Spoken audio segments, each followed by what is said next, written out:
On s'est tous déjà posé la question. Dans le monde du travail, comment on passe de la théorie apprise en classe à la pratique sur le terrain? C'est un vrai défi. Et pour construire ce pont, il y a une personne qui est absolument essentielle. Eh bien, la réponse, elle tient en une fonction, un rôle humain qui est juste indispensable, c'est le maître d'apprentissage. C'est lui ou elle qui va prendre le jeune par la main pour assurer cette transition vitale entre le monde de l'école et la réalité du métier.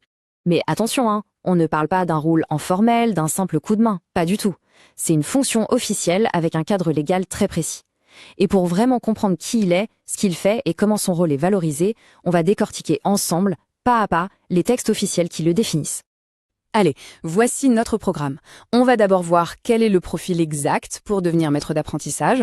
Ensuite, on va détailler ses missions. Puis on va parler argent, avec la prime qui récompense cet engagement. Et surtout, on va voir le vrai calcul, parce que c'est un point où beaucoup se trompent. Et on finira par se demander à quel point ce rôle est-il stratégique.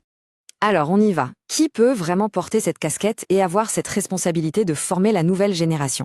Il faut savoir que ce n'est pas ouvert à n'importe qui. La loi a fixé des conditions très claires pour s'assurer que l'encadrement soit de qualité. En fait, il y a deux grandes voies possibles. La première, c'est celle du diplôme. Il faut avoir un titre au moins équivalent à celui que prépare l'apprenti et y ajouter au minimum 3 ans d'expérience dans le métier. La deuxième voie, elle, mise tout sur l'expérience terrain. Là, il faut justifier d'au moins 5 ans de pratique. Ce qui est intéressant, c'est que ça met vraiment sur un pied d'égalité les savoirs académiques et les compétences acquises sur le tas. Mais les compétences techniques, ça ne fait pas tout. Et ça, le décret l'a bien compris. Il insiste sur une dimension hyper importante, la dimension humaine. C'est écrit noir sur blanc. Le maître doit être un modèle de comportement. Ce n'est pas juste un conseil, c'est une véritable exigence. Un chiffre, un seul à retenir. 4. C'est le nombre maximum d'apprentis qu'un maître peut suivre en même temps. Et pourquoi cette limite? L'idée, c'est de garantir un accompagnement de proximité, vraiment personnalisé. Bref, on fait primer la qualité sur la quantité. Et pour devenir maître d'apprentissage, ce n'est pas juste une poignée de main, c'est un processus très structuré.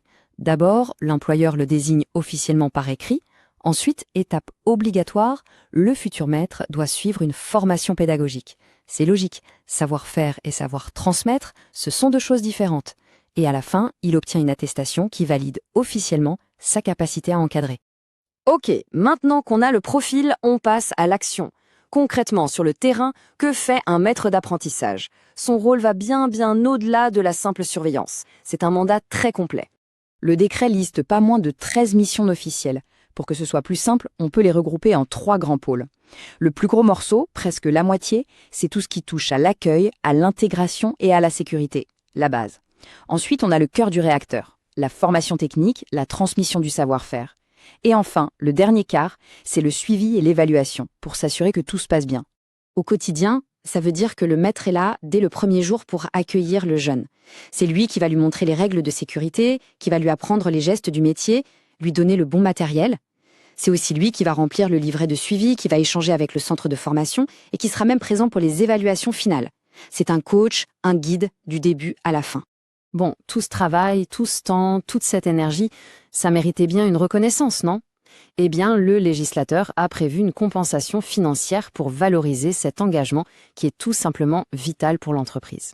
Le principe est posé à l'article 9 et il est très clair. Le maître touche une prime, tous les mois, versée par son employeur, et ce, pendant toute la durée du contrat de l'apprenti.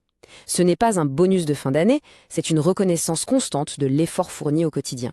Et on arrive maintenant au sujet sensible, celui qui génère le plus de débats et d'erreurs. Comment on calcule cette fameuse prime? Là, il faut être très attentif et se fier uniquement aux textes officiels pour ne pas se tromper.